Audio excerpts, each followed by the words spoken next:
Despite having a bachelor in economics, the truth is that most of the times we learn models and establish conclusions that only function properly under a certain set of assumptions.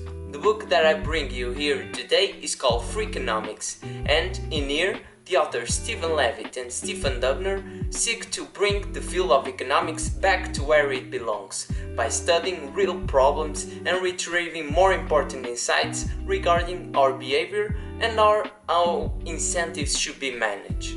Stephen Levitt is an American economist graduated in Harvard and with a PhD from MIT. Studying several fields that go from crime to politics and sports, he is the author of several controversial papers such as the ones we'll see later on. Despite this, Mr. Levitt's work has been rewarded by several institutions of reference, such as the American Economic Association, who nominated him in 2003 as the most promising US economist under 40 years old. Stephen Dubner, on the other hand, is more specialist in writing, being a journalist of profession. Even though the fields of writing were nowhere close to economics and psychology of money, and there was a certain mutual disinterest by Stephen Dubner to meet the recently awarded Stephen Levitt to write a profile for the New York Times Magazine, these two ended up building a strong partnership that is still today exploring the unstudied side of economics. Apart from this book I'll present you, Dubner and Levitt have also co-authored 3 other books, namely Super Freakonomics in 2009, Think Like a Freak 2014 and When to Rob a Bank in 2015. In addition, you can listen to the weekly podcast simply entitled Freakonomics Radio, to which I'm an assiduous listener to. In practice, there is a slight division in the creation of the book, where the economic studies were made mostly by Stephen Levitt and the writing and composition of the book was made by Stephen Dubner. If we wanted to summarize the book in only one sentence, I will say that the authors aim to study the hidden problems of economics, more precisely how misleading systems of incentives and human way of thinking can lead to completely unexpected outcomes. The areas covered explore not only individual problems associated to a certain institution, but also approaches questions studied by traditional economists in an alternative way. As I said, most of the cases are based in studies made by Stephen Levitt along with other colleagues. Just to see how these questions are relevant and weird at the same time, let's look at 2 examples. One experience mentioned in this book studied the behavior of parents whose children were in a school in Israel, more precisely at the time of closing. The problem was that when classes ended and parents should grab their kids so that teachers and educators could go home, there were always some parents who arrived late without any consequence, making it, in a sense, other people pay for their lack of responsibility. So, the solution passed by implementing a monetary penalty to those parents which arrived late to pick up their children from school. This should have solved the problem, right? Wrong. After this penalty was implemented, more and more parents started to pick up their kids later after classes ended. So this policy had precisely the inverse impact than the one which was initially expected.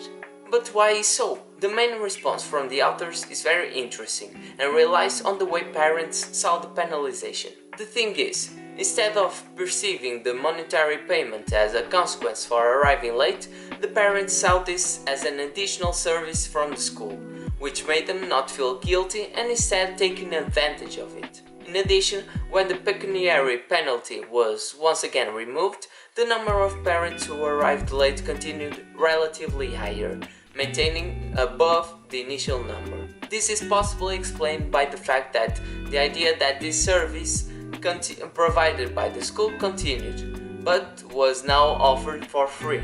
Another quite controversial problem explored by the authors relies in the justification of why crime rates in the US decreased significantly during the decade of the 90s. Based in a study by Stephen Levitt, one of the authors of the book, and John Donohue, a law professor and economist from the Stanford Law School, searched the question on how the legalization of abortion could have motivated this later decrease in crime, in which became known as the Donohue-Levitt hypothesis. The most common answer provided to explain the reduction in crime relied mostly in the investments made by governors in recruiting new policemen. The problem is that most places where these investments were made were not exactly those places who saw the most significant decrease in criminal activity. So, the idea from the authors, based in previous studies, was that children born to a woman who had been denied an abortion were more likely to join any sort of criminal activity in the future. Basically because they were unwanted and probably have less education and help from their parents. Despite the high controversy that this hypothesis raised, the fact is that after the legalization of abortion in 1973, 18 years later the crime saw precisely a drastic reduction, especially in 1995, the period that would have represented the peak crime committing years of the unborn children. As you can see, these are real economic questions that, at the first sight, might not have anything to do with economics, but studying them is not easy and requires an open mind.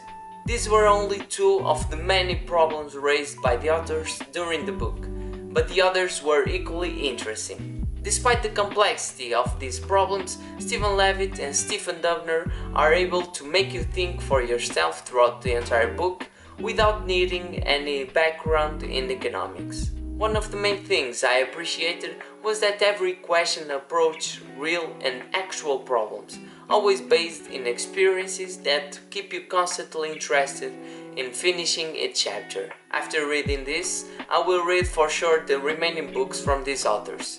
I give Freakonomics a final score of 10 out of 10. You don't need a background in economics to read Freakonomics. In fact, I think that everyone should read this book despite their field of knowledge, because not only the problems explored will amaze you, but so will the answers provided to them. If you are like me and find extreme value in the work by these authors, make sure to read their other books, Super Freakonomics, Think Like a Freak, and When to Rob a Bank. And also listen to the podcast Freakonomics Radio for weekly reviews of the most actual and sometimes weird economic problems of the world. Comment below if you have read any of these books, and I will see you on the next video.